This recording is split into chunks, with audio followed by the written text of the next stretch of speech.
ನಮಸ್ಕಾರ, welcome to YoYo TV Kannada. ಕಾಂಗ್ರೆಸ್ನವರು ಅಂಬೇಡ್ಕರ್ ಜಪ ಮಾಡುತ್ತಿದ್ರೆ ಬಿಜೆಪಿಯವರು ಮೋದಿ ಜಪ ಮಾಡುತ್ತಿದ್ದಾರೆ. ಎಸ್ ವೀಕ್ಷಕರೇ, ಇದನ್ನ ನಾವು ಹೇಳ್ತಿಲ್ಲ. ದೂರದ ಊರಲ್ಲಿ ಕುಳಿತ ಅಮಿತ್ ಶಾ ಹಾಗೂ ನಮ್ಮ ಕರ್ನಾಟಕ ಮುಖ್ಯಮಂತ್ರಿ ಸಿದ್ದರಾಮಯ್ಯ ಅವರು ಹೀಗೆ ಮಾತನಾಡಿಕೊಳ್ಳುತ್ತಿದ್ದಾರೆ. ಒಬ್ಬರ ಮೇಲೆ ಒಬ್ಬರು ಆಕ್ರೋಶವನ್ನ ಹೊರ ಹಾಕ್ತಿದ್ದಾರೆ. ಮಾತಿಗೆ ಮಾತು ತಿರುಗೇಟು ನೀಡ್ತಿದ್ದಾರೆ. ಹಾಗಾದ್ರೆ ಅಮಿತ್ ಶಾ ಆಡಿದ ಮಾತು ಸಿದ್ದರಾಮಯ್ಯ ಅವರಿಗೆ ಯಾವ ರೀತಿ ಪರಿಣಾಮ ಬೀರಿದೆ, ಇದಕ್ಕೆ ನಮ್ಮ ಸಿಎಂ ಏನಂದ್ರು ಎಂಬುದನ್ನ ಈ ವರದಿಯಲ್ಲಿ ತಿಳಿಯೋಣ. ಹೌದು, ಪ್ರಧಾನಿ ಮೋದಿ ಕರ್ನಾಟಕ ಕಾಂಗ್ರೆಸ್ ಬಗ್ಗೆ ಟೀಕಿಸುತ್ತಲೇ ಇರುತ್ತಾರೆ. ಓದಲ್ಲಿ ಬಂದಲ್ಲೆಲ್ಲ ಸದ್ಯದ ಕಾಂಗ್ರೆಸ್ ಸರ್ಕಾರದ ಬಗ್ಗೆ ಅಣಕಿಸುತ್ತಲೇ ಇದ್ದಾರೆ. ಆದ್ರೆ ಈಗ ಕೇಂದ್ರ ಗೃಹ ಸಚಿವ ಅಮಿತ್ ಶಾ ಅವರು ಕೂಡ ಇದೇ ದಾಟಿಯಲ್ಲಿ ಸಿದ್ದರಾಮಯ್ಯ ಅವರ ಕಾಲೆಳೆದಿದ್ದಾರೆ. ಅಂಬೇಡ್ಕರ್ ಹೆಸರನ್ನ ಪದೇ ಪದೇ ಹೇಳುವುದು ಫ್ಯಾಷನ್ ಆಗ್ಬಿಟ್ಟಿದೆ. ಅಷ್ಟೊಂದು ಬಾರಿ ಭಗವಂತನ ಹೆಸರು ಹೇಳಿದ್ರೆ 7 ಜನ್ಮಗಳವರೆಗೆ ಸ್ವರ್ಗದಲ್ಲಿ ಇರಬಹುದಿತ್ತು ಎಂದು ಅಮಿತ್ ಶಾ ಅವರು ಹೇಳಿಕೆ ನೀಡಿದ್ದಾರೆ. ಇದಕ್ಕೆ ಕೇಂದ್ರ ಗೃಹ ಸಚಿವ ಅಮಿತ್ ಶಾಗೆ ಬಹಿರಂಗವಾಗಿ ಪತ್ರ ಬರೆದಿರುವ ಮುಖ್ಯಮಂತ್ರಿ ಸಿದ್ದರಾಮಯ್ಯ ಅವರು ತಿರುಗೇಟನ್ನ ನೀಡಿದ್ದಾರೆ. ಎಕ್ಸ್ ಖಾತೆಯಲ್ಲಿ ಪೋಸ್ಟ್ ಒಂದನ್ನ ಬರೆದುಕೊಂಡಿರುವ ಇವರು, ಸನ್ಮಾನ್ಯ ಶ್ರೀ ಅಮಿತ್ ಶಾ ಅವರೇ, ಮೊದಲಿಗೆ ಬಾಬಾ ಸಾಹೇಬ್ ಅಂಬೇಡ್ಕರ್ ಅವರ ಬಗ್ಗೆ ಭಾರತೀಯ ಜನತಾ ಪಕ್ಷದ ಅಂತರಂಗದ ಅಭಿಪ್ರಾಯವನ್ನ ಬಹಿರಂಗವಾಗಿ ಧೈರ್ಯದಿಂದ ದೇಶದ ಮುಂದೆ ತೆರೆದಿಟ್ಟಿದ್ದಕ್ಕಾಗಿ ಮತ್ತು ಕೊನೆಗೂ ನಿಮ್ಮ ಜೀವಮಾನದಲ್ಲಿ ಒಂದು ಸತ್ಯವನ್ನಾದ್ರೂ ಹೇಳಿದ್ದಕ್ಕೆ ನಿಮ್ಮನ್ನ ನಾನು ಅಭಿನಂದಿಸುತ್ತೇನೆ. ನಿಮ್ಮ ಮಾತಿನಿಂದ ನಮಗೆ ಆಶ್ಚರ್ಯವೇನೂ ಆಗಿಲ್ಲ. ನಮಗೆ ಇದು ಗೊತ್ತಿತ್ತು.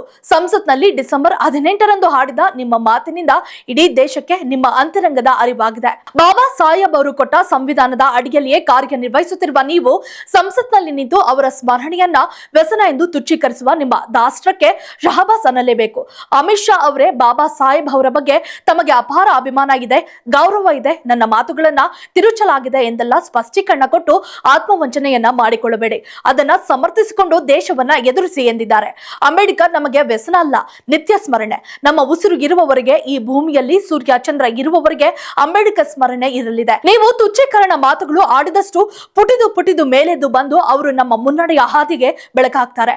ನಿಮ್ಮ ದುರಹಂಕಾರದ ಮಾತಿಗೆ ನಿಮ್ಮ ಬೆನ್ನ ಹಿಂದಿರುವ ಚೇಲಗಳು ಮೇಜು ಕುಟ್ಟಿ ಸಂಭ್ರಮಿಸಿರಬಹುದು. ಬಾಬಾ ಸಾಹೇಬ್ ಅಂಬೇಡ್ಕರ್ ಮತ್ತು ಅವರ ಕೊಟ್ಟಿರುವ ಸಂವಿಧಾನ ಇಲ್ಲದೆ ಇದ್ರೆ ನೀವು ಗೃಹ ಸಚಿವರಾಗಿ ಬದುಕು ಕೊಟ್ಟ ಮಹಾತ್ಮನನ್ನೇ ತುಚ್ಛೀಕರಿಸುವ ಅವಕಾಶ ನಿಮಗೆ ಸಿಗುತ್ತಿರಲಿಲ್ಲ. ನೀವು ನಿಮ್ಮೂರಿನಲ್ಲಿ ಎಲ್ಲಾದ್ರೂ ಗುಜರಿ ವ್ಯಾಪಾರ ಮಾಡಿಕೊಂಡು ಇರಬೇಕಾಗ್ತಿತ್ತು. ದೇಶದ ಪ್ರಧಾನಿ ಮತ್ತು ನಿಮ್ಮ ಸಹೋದ್ಯೋಗಿ ನರೇಂದ್ರ ಮೋದಿ ಅವರು ಕೂಡ ರೈಲ್ವೆ ಸ್ಟೇಷನ್ ನಲ್ಲಿ ಚಹಾ ಮಾರಿಕೊಂಡೇ ಇರಬೇಕಾಗಿತ್ತೋ ಏನೋ. ಅವರಿಗೂ ಪ್ರಧಾನಿಯಾಗುವ ಅವಕಾಶವೇ ಸಿಗ್ತಿರ್ಲಿಲ್ಲ.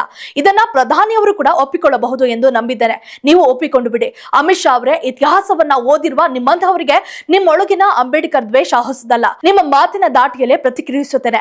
ನಿಮ್ಮ ಪಕ್ಷ ಮತ್ತು ಅದರ ಹಿಂದಿರುವ ಪರಿವಾರಕ್ಕೆ ಇತ್ತೀಚೆಗೆ ಮೋದಿ ಮೋದಿ ಮೋದಿ ಎಂದು ಹೇಳುವುದು ಒಂದು ವ್ಯಸನ ಆಗ್ಬಿಟ್ಟಿದೆ.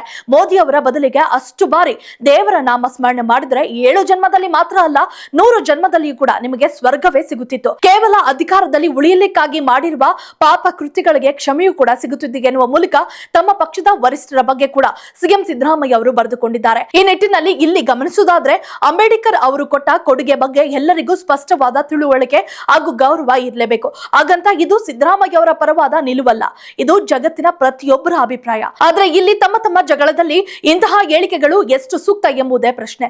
ಆರೋಪಕ್ಕೆ ಪ್ರತ್ಯಾರೋಪ ಮಾಡುವ ರಾಜಕೀಯ ನಾಯಕರ ಮಾತಿನ ದಾಟಿಗೆ ಲಗಾಮು ಇಲ್ಲದಂತಾಗಿದೆ ಎಂಬುದು ಸಾರ್ವಜನಿಕರ ಮಾತು.